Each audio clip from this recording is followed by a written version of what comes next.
and the omnibus. So I was forced into the Archers when I was a child. And look, it's come back to bite me later on. I'm awash with this stuff. The Archers is the world's longest-running radio show, with more than 15,000 episodes broadcast. Despite being a rural flavor show, The Archers is recorded in the heart of... Welcome to The Debate. Today, we are stepping directly into the aftermath of a truly chaotic New Year's Eve in Ambridge to analyze a very specific, high-stakes psychological phenomenon. We're looking at this idea of the hard reset. We have two central characters, George and Harrison, and they're both operating in the blast radius of their own actions. George is recovering from a near-fatal assault, and Harrison is spiraling after concealing evidence to protect his wife. It's a fascinating study in crisis management, isn't it? You have this raw physical trauma on one side and a potential, prison sentence on the other. It just creates this pressure cooker environment where normal decision-making sort of goes out the window. Precisely. And the question we're wrestling with is fundamental to human nature, really. Does a traumatic event, a brush with death, or a looming legal catastrophe, does that serve as a genuine catalyst for immediate moral transformation? I mean, can a shock to the system actually rewire a person's character in real time? I'll be arguing that yes, it can. I believe the evidence from George's hospital bed and Harrison's sleepless night suggests that the trauma has shattered their defenses and open the door for something like authentic redemption. And I probably, unsurprisingly, will take the skeptic's view. I'm going to argue that what we're witnessing isn't moral growth at all. It's what I'd call hysterical survival. These are not men who have changed. These are men who are panicking. They're bargaining with fate to avoid abandonment and, incarceration. The behavioral shifts we see are performative. They're temporary, and they're entirely dependent on the adrenaline of the crisis. When the heart rate goes down, the old habits will come right back. A cynical position, but one that the text certainly invites us to consider. So let's begin with our position statements. I want to start with George. We all know George's history, the entitlement, the arrogance, a real lack of empathy. But if we look closely at his behavior in the hospital, especially with Brad, the language has shifted. He isn't just sorry, he's claiming a kind of fundamental epistemological break. He tells Brad he sees things clear as day now. He says the bottle explicitly knocks some sense into him. It's a very convenient clarity, isn't it? Just when he needs sympathy the most. Convenient or necessary? Look, he admits a vulnerability that is completely alien to the old George. When he tells Brad, "I love you," and insists that it's important for Brad to know that, he is stripping away his ego. This is a young man who just realized he almost died alone. And that realization, that's a powerful solvent for narcissism. And then with Harrison, his 3 a.m. doom scrolling on legal forums, that is not just the fear of getting caught. That's the behavior of a man with a working conscience who is being tortured by a moral transgression. If he were truly corrupt, he'd be sleeping soundly, confident in his ability to, manipulate the system. I have to disagree entirely. Let me lay out the counter-argument. Regarding George, he isn't engaging in introspection. He is engaging in mimicry. He explicitly compares himself to Clive, a character known for a very divisive, dramatic conversion. George is looking for a script. He's thinking, okay, I almost died, so now I have to be the reformed sinner. It is a performance designed to keep Brad from leaving him, not some genuine internal shift. I mean, Brad even points out the timeline. He says the chaos over Christmas involving Ed and Will was incredibly recent. You can't just erase a pattern of behavior with one hospital stay. But the shock of the event is exactly what disrupts the pattern. That's the very definition of a catalyst. Or it reinforces the narcissism by giving him a new story to star in. And for Harrison, I see his behavior as pure self-preservation. When he snaps at Fallon, claiming, "I said that when I was angry about the prison sentence for concealing evidence," he is gaslighting her and himself to minimize the reality of his crime. He says, "No one is going to find out." That isn't a moral wrestling match. That's a man calculating the odds of getting away with it. The pressure is making him more defensive, not more ethical. That is a harsh reading, I think, particularly of Harrison. But let's move into the core debate and really dissect these interactions. I want to start with the authenticity of George's new perspective. You mentioned you think he's performing, but look at the climax of his conversation with Brad. Brad delivers a devastating blow. He asks for a complete step back from their friendship. And look at George's immediate reaction. It is not to accept Brad's needs, it's to guilt trip him. He says, I don't want to lose you and I need you. He centers his own emotional requirements over Brad's very clear request for boundaries. I mean, that is classic George entitlement. He is essentially saying, I am fragile, so you are not allowed to leave. I see why you think that, but let me give you a different perspective on how that conversation actually concludes. George starts with that plea, yes, because he is scared, but he doesn't fight the decision. He eventually accepts what he calls the sucker punch. Later, when he's speaking to Amber, he doesn't trash Brad. He admits, I don't deserve him as a mate. And that admission, I don't deserve him, that is crucial. The old George would have lashed out, called Brad disloyal, or tried to manipulate the situation. This George, he retreats to grieve the loss. That shows self-awareness. I think you are mistaking self-pity for self-awareness. When he tells Amber he doesn't deserve Brad, he is inviting her to reassure him. It's a solicitation for comfort. You know, oh, poor George, of course you do. And if we look at Brad, the real evidence for George's lack of change is in Brad's exhaustion. Brad says it's stressful being your friend. Brad has the most data points on George's behavior, and his conclusion is that he needs to walk away. If the change was as clear as day as George claims, Brad wouldn't feel the need to escape. But Brad is exhausted by the past events, right? Specifically the hurt caused to Ed and Will over Christmas. He isn't reacting to the new George. He's reacting to the accumulated trauma of the old George. George is asking for a chance to show he's changed, and Brad is simply too tired to grant it yet. That doesn't mean the change isn't real. It just means the consequences of the past are still very present. Which brings us to the mechanism of that supposed change. George brings up Clive. He says, it's like what happened to Clive. It had a really deep impact on him. Brad's reaction to that is so telling. He's a divisive character. George is trying to wear a costume of redemption because he thinks it will make him safe. It's a narrative crutch. Or it's a relatable model.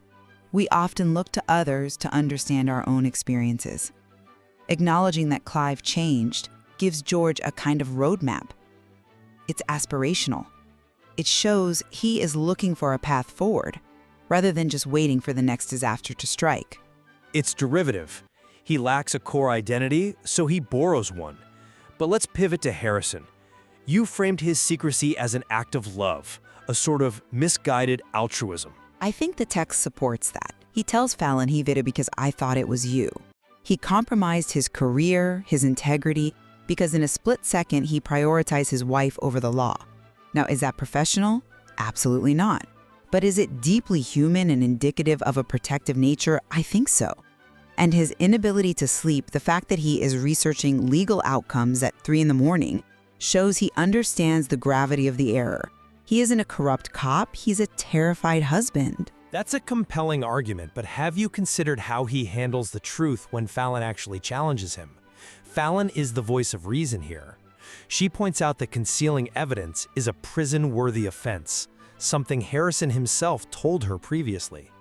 Harrison's response is to snap, I said that when I was angry. He is actively minimizing the legal reality to soothe his own panic. That is dangerous. A police officer who decides which truths apply based on his emotional state is not protective. He is compromised. I think he's trying to manage Fallon's anxiety as well as his own. If he admits, yes, I am probably going to prison, then Fallon collapses. He is trying to hold the line to maintain some stability. There's another detail that speaks to Harrison's fluidity with the truth. The conversation about the female colleague. Ah, yes. The colleague who might have been interested in him? Exactly. Fallon asks about it, asking if she was fully interested. Harrison claims he can't remember her phrasing. He says, it's not something I've asked her, is it? Then he claims he has been trying to avoid her. To me, this is another layer of avoidance. Just as Harrison is avoiding the truth of the CCTV with his superiors, he is avoiding the truth of this interpersonal dynamic. It's a pattern of deception by omission. Oh, I disagree. I think Harrison is simply genuinely uninterested in anyone but Fallon. Introducing the Archer's mug, where elegance meets everyday comfort. Crafted from premium white ceramic, designed with vibrant peekaboo colors inside, simple, modern, and stylish. Start your day the Archer's way, with warmth, familiarity, and the comfort of voices you've come to love. As the stories unfold on the Archers, let this mug become part of your daily ritual, a small reminder of life in Ambridge. Practical for every home, dishwasher and microwave safe. Available in 2 sizes, 11 ounces and 15 ounces, designed to fit your lifestyle. Enjoy your favorite drink in a mug that connects you to Britain's most beloved countryside story, The Archers. For more information, and to order your very own The Archers mug, follow the link below and make it part of your daily routine. He can't remember because it didn't register as important to him. He dismisses the idea of being tempted with a vehement, no, no, no, no, never. That sounded emphatic and truthful to me. He is focused entirely on his marriage and the crisis at hand. The ambiguity about the colleague is just him not wanting to add another log to the fire of his current stress. Or he's managing the flow of information to keep everyone happy. It's the same skill set. Delete the CCTV to protect Fallon, feign ignorance about the colleague to protect the relationship. It's manipulation, however benevolent the intent might seem. Let's move to what I think is the most significant development of the day, the pregnancy reveal. This, I would argue, is the ultimate test of George's transformation. The catalyst of the unborn child. Right. Exactly. Minutes before this reveal, George is in a very dark place. He tells Amber, "I thought I was going to die. Maybe that's the end some people think I deserve." He is grappling with suicidal ideation with profound worthlessness. Then, Amber drops the news, and George shifts, instantly. He doesn't panic about money or freedom or his reputation. He says, "It's fantastic. You're amazing. It's just pure, unselfish joy." I see that joy, but I interpret its source very differently. George was just lamenting his loneliness. He just lost Brad. He feels abandoned by the entire world. Then, suddenly he's handed a permanent tether. This baby isn't a moral anchor for him. It's a replacement for Brad. He needs an object of attachment to validate his own existence. "I am a father" is a new identity he can wear to hide the fact that he's a failed friend, and frankly, a chaotic individual. That is incredibly cynical. You don't think a near-death experience combined with the prospect of fatherhood can genuinely reset a man's priorities? I think it gives him a high. It's a dopamine rush. But look at the interaction right before the reveal, the whole scurvy conversation. Amber's just babbling about vitamin C and sailors. She's nervous. She is terrified. She asks, "Do you remember scurvy?" She is stalling. She is scared of George. She doesn't know which version of him she's going to get. The angry one, the victim, or the manic one. Her fear speaks volumes about his past instability. If he were truly a safe, changed person, she wouldn't need to armor herself with pastries and trivia before speaking to him. I view that interaction as George stepping up. He notices her nervousness. He asks her, "Why are you nervous?" He listens. He doesn't make her fear about him. He creates a space for her to speak. And when she finally does, his reaction dissolves that fear. He comforts her. He says, "I'm so relieved that you're happy." He centers her happiness, which I think contradicts your earlier point about him being a narcissist. He centers her happiness because it serves his new narrative. He says, "This is the best thing that has ever happened to me." It's still about him.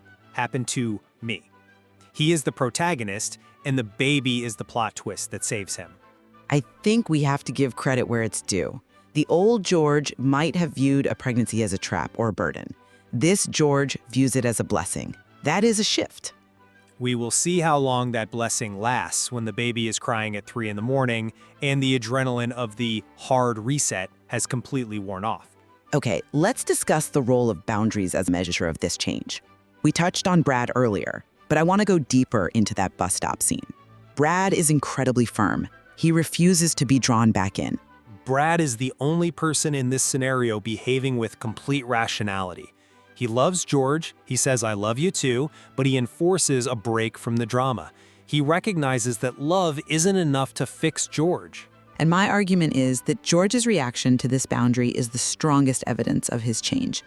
In the past, rejection triggered George's worst instincts: vengeance, slander, chaos. Here, Brad rejects him and George lets him get on the bus. He accepts the no, he doesn't chase him, he doesn't scream. He goes home and tells Amber he understands. That is respectful, that is maturity. It's resignation. He's too physically weak to cause a scene, perhaps. Or he simply realizes he has no leverage left. I don't give points for basic decency. Letting someone get on a bus without screaming is the baseline for human behavior, not some badge of honor. The very fact that we are applauding him for not harassing his cousin just shows how incredibly low the bar has been set for George. But for George, meeting that baseline is progress. You have to measure growth relative to the starting point. And the starting point was a man who caused absolute chaos over Christmas. This implies a significant de-escalation. A pause in hostilities is not a peace treaty. I think George is just regrouping, and I think Harrison is doing the same. They are both in the eye of the storm. I'm just not convinced by that line of reasoning because it ignores the internal work that's being done. Harrison is wrestling with his identity as a police officer. George is wrestling with his identity as a human being worthy of life. These are not superficial struggles. They are struggles born of consequences, not conscious. Harrison is worried about the consequence of prison. George is worried about the consequence of being alone. If you took away the threat of prison and the threat of loneliness, would they still be engaging in this so-called moral growth? I seriously doubt it. That's a philosophical trap, though. Consequences are often how we learn conscience. We touch the hot stove, we get burned, we learn not to touch it again. George got burned by the bottle attack. Harrison is getting burned by the fear of discovery. That doesn't make the lesson invalid. It makes the lesson conditional. It means they will only behave as long as the heat is on. All right, let's bring this to a conclusion. We've looked at the evidence, the language of the hard reset, the handling of secrets, the unborn child, and the boundaries of friendship. We have. For me, the trajectory is clear, even if it is, fragile. George's past is undeniably chaotic, but his reactions to the three major stressors of this day, Brad's rejection, his own recovery, and the pregnancy, they show a consistent movement toward responsibility and gratitude. He didn't lash out at Brad. He didn't wallow in victimhood once the baby was mentioned. He accepted his culpability. The trauma seems to have stripped away his arrogance, leaving a raw but maybe more authentic young man. And I maintain that George and Harrison are currently operating on adrenaline and fear. Harrison is hiding a crime and gaslighting his wife to keep the peace. George is hiding from his own bad reputation by clinging to a new Clive-like persona and using a baby as a shield against his own emptiness. The change is a facade that relies entirely on others, on Fallon, on Brad, on the unborn child to sustain it. If those props are removed, the whole structure just collapses. And that is the open question, isn't it? The true test will be when the immediate crisis fades. Will Harrison's guilt return when the doom scrolling stops and he actually feels safe again? It's a fascinating study in human nature. Whether we break and rebuild or just patch the cracks. There's certainly more to explore in the material as these timelines progress. Absolutely. The hard reset is easy to announce, but it's very hard to live. Indeed. Thanks for listening to The Debate. So, what are you doing now? Just getting ready for the next episode. Just moving mics around. So, what do you do? I do the spot effects on the arches. Any Are you what we call Foley then? Kind of. Yep. Okay.